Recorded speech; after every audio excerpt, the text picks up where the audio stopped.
बता रहे थे नहीं दिखाई दे रहा।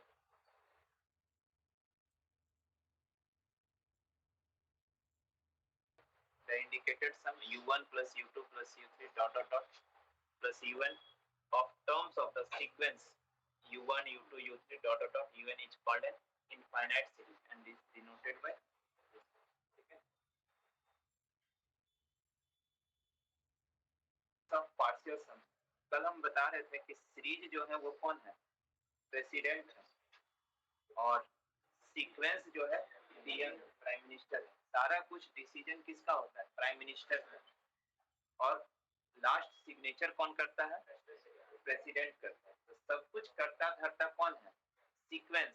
नाम होता है सिर्फ सीरीज का। तो इसी में क्या है, sequence of partial some.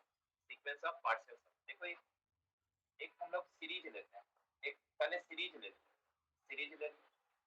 Series होता क्या है, सीक्वेंस के ही टर्म को, सीक्वेंस के ही टर्म को प्लस कर दो या माइनस कर दो, दोनों एक चीज है, ठीक है, कोई डिफरेंस नहीं है।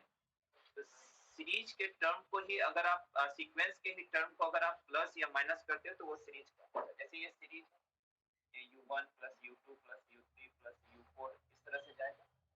अब हम लोग एक सीक्वेंस बनाते हैं, ये सीक्वेंस Sn बनाते हैं। कैसा है, इसका जो S1 जो लिए सिर्फ फर्स्ट टर्म, S1 के लिए सिर्फ फर्स्ट टर्म, S2 लिए जो फर्स्ट टू टर्म को सम, S2 क्या होगा, u1 प्लस u2 हो गया। S3 क्या लिए, u1 plus u2 plus u3 तीन हो गया। S4 क्या लिए, u1 plus u2 plus u3 u3 plus u4 हो गया।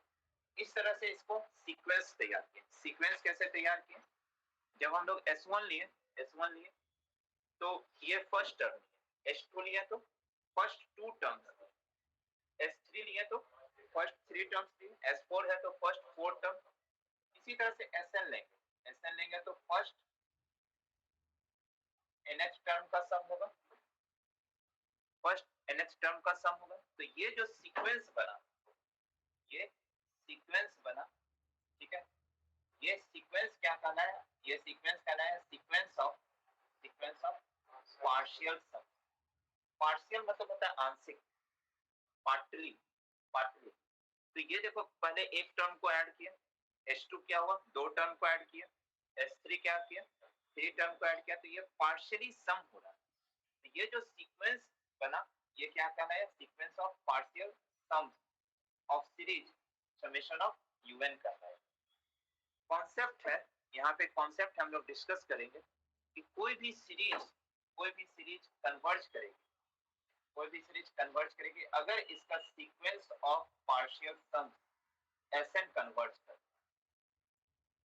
ये सीरीज डाइवर्ज करेगी, ये सीरीज डाइवर्ज करेगी अगर इसका sequence of partial sums diverge करता है। और ये सीरीज ऑसिलेट करेगी, यानी कि एक से ज्यादा लिमिट आएगा, नॉट लिमिट पॉइंट। लिमिट और लिमिट पॉइंट अलग चीज। लिमिट वो होता है जिसपे वो कन्वर्ज करता है, और लिमिट पॉइंट वो होता है जिसका एवरी नेबरहुड कम से कम एक टर्म या इनफाइनाइट टर्म को कंटेन करता है। दोनों दो चीज है। बहुत सारे स्टूडेंट लगता है कि एक ही चीज है, लिमिट तो है तो एक ही चीज हो गया, नहीं, एक ही चीज नहीं है। लिमिट हुआ जिसपे वो कन्वर्ज किया, और लिमिट पॉइंट वो हुआ जिसका एवरी नेबरहुड हमारा क्या करता है, कम से कम एक पॉइंट को कंटेन करता है अदर देन जाए। तो देखो ये सीरीज कन्वर्ज कब करेगा, जब sequence of partial sum converge करेगा। ये डाइवर्ज कब करेगा,